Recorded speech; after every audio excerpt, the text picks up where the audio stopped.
বাংলাদেশকে white wash করে series জিতে নিল ইন্ডিয়া। কি অসাধারণ খেলা খেললো টিম ইন্ডিয়া, টি-20 আসলে খেলে আজকেও বাংলাদেশ একদম মাঠে একদম দাঁড়াতেই পারলো না। ম্যাচটা আস্তে করে যে সিরিজটা জিতে নিল ইন্ডিয়া। যেখানে 5 দিন লেগে যায় টেস্ট ম্যাচ, সেখানে 2 দিনে ম্যাচ জিতে নিল ইন্ডিয়া। একের পর এক শুধু রেকর্ড করছে, গত ম্যাচেও রেকর্ড, আজকে আবারও রেকর্ড রেকর্ড করে তারা 2 দিনে ম্যাচ জিতে নিল।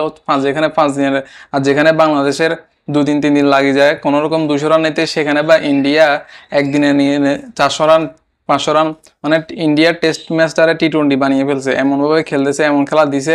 তো সিরিজটা জিতে নিল ইন্ডিয়া। তাদের আবার টেস্ট চ্যাম্পিয়নশিপের পয়েন্টও তাদের আরও বেড়ে গেল। বাংলাদেশ আর টেস্ট চ্যাম্পিয়নশিপের জায়গার কিনার 5 নাম্বার আর 4 নাম্বার কিনার দিয়েও যাবে না। বাংলাদেশের অবস্থা একেবারে বাজে লেভেলের। বাংলাদেশ টেস্টের মান সম্মানটা নষ্ট করেছে বাংলাদেশের আসলে মানে টেস্ট খেলা উচিতই না। টেস্ট বাংলাদেশের জন্য না, টেস্ট খেলা বাংলাদেশ না খেললে ভালো। বাংলাদেশের জন্য টেস্ট ম্যাচ আসে নাই, 7 উইকেটে ম্যাচ হারাইছে। বাংলাদেশের সেরা সেরা ব্যাটিং এর রানগুলো যদি দেখেন, আপনার সাদমান ইসলাম কেমনে কেমনে 50 হুরাইছে, জাকির হোসেন 10 রান নিয়ে আউট হয়ে গেছে, ডেঞ্জারাস ইনিংস। তারপর যায় হাসান মাহমুদ 4 রান নিয়ে আউট। সে তো বোলার। মুমিনুল হক 2 রান নিছে, এর আগে সেঞ্চুরি করছে কিন্তু 2 রান নিয়ে আউট হয়ে গেছে। মুশফিকুর রহিম 37 রান নিছে, কোনোরকম টেনে টুনে লাস্ট পর্যন্ত টেনে টুনে মুশফিকুর রহিম আসিল, বাকিরা সব আউট। তারপরে লিটন দাস 1 রান নিয়ে আউট। কি সুন্দর টেস্ট ম্যাচে বলে এত স্কোর এগুলো থাকে। বাংলাদেশের কে আসলে টেস্ট খেলতে কি বলে বুঝি না। সাকিব আল হাসান গোল্ডেন ডাক মেরে বিদায়ের শেষ বেলায় গোল্ডেন ডাক মেরে আউট হয়ে চলে গেছে। শেষ শেষ বিদায় ম্যাচটা মানে রাঙাতে পারলো না। তো মেহেদী হাসান মিরাজ 9 রান নিয়ে আউট, শুধু গোল্ডেন আর গোল্ডেন। তাইজুল ইসলাম গোল্ডেন ডাক, তারপর যায় খালেদ আহমেদ 5 রান।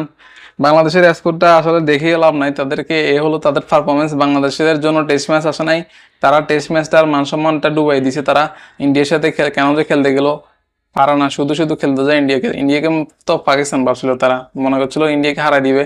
তো কি অসাধারণ লেভেলের খেলা দিছে আসলে। ইন্ডিয়াকে বলা যায় তারা হচ্ছে এখন টেস্টের সেরা দল। তারা আবার টেস্ট চ্যাম্পিয়নশিপের 1 নম্বরে আছে পয়েন্ট টেবিলে, তো এতে বলা যায়। আর ওদিকে জয়সওয়াল এই পর্যন্ত একটা ইনিংসও মানে হাফ সেঞ্চুরি ছাড়া তার রান হয় নাই। হাফ সেঞ্চুরি করছে আজকে আবারও হাফ সেঞ্চুরি করছে। তার শুধু প্রতিটা ম্যাচে হাফ সেঞ্চুরি সে করে, তো আজকে আবার করলো half century. Rohit Sharma 8 run নিয়ে আউট হয়ে গেছে, শুভমান গিল 6 রান। আর ইন্ডিয়া আজকে অল্প কয়টা রান লিড, 95 রানের লিড গুলো পার করতে ইন্ডিয়া 3টে উইকেট চলে গেছে। তারপর মেহেদী হাসান মিরাজ ভালো বল করছে, 2টা উইকেট নিছে। এর আগে প্রথম ইনিংসে 233 রান নিছিল, মোটামুটি ভালো খেলছে। কিন্তু সেকেন্ড ইনিংসে এসে বাংলাদেশের কি হালে কি দশা অবস্থা, যার কারণে এই অবস্থা। সেকেন্ড ইনিংসে যদি এখন 200 রান বা 250 রান করতো, তাহলে কোনো রকম জিতার আশাটা ছিল ইন্ডিয়ার সাথে, কিন্তু সেটা আর করতে পারলো না। যখন দরকার সেকেন্ড ইনিংসে রান করার, সেখানে এসে দুম সবাই আউট হয়ে চলে গেল, মানে একবারে ঠিক মতো মান সম্মান সব শেষ। 146 রানে অল উইকেট শেষ। কি একটা রেকর্ড করলো ইন্ডিয়া। বাংলাদেশের সাথে আসলে ইন্ডিয়ার সাথে বাংলাদেশ টেস্ট খেলতে গেলেও মান সম্মান থাকবে না, কেন যে খেলতে যায় জানি না। তো বাংলাদেশকে একদম হোয়াইট ওয়াশ করে দিল ইন্ডিয়া। কি বলবো দাদা, অবশেষে ইন্ডিয়া এটা কি করলো, বাংলাদেশকে একদম মানে বিড়াল বানিয়ে দিল, বিড়াল।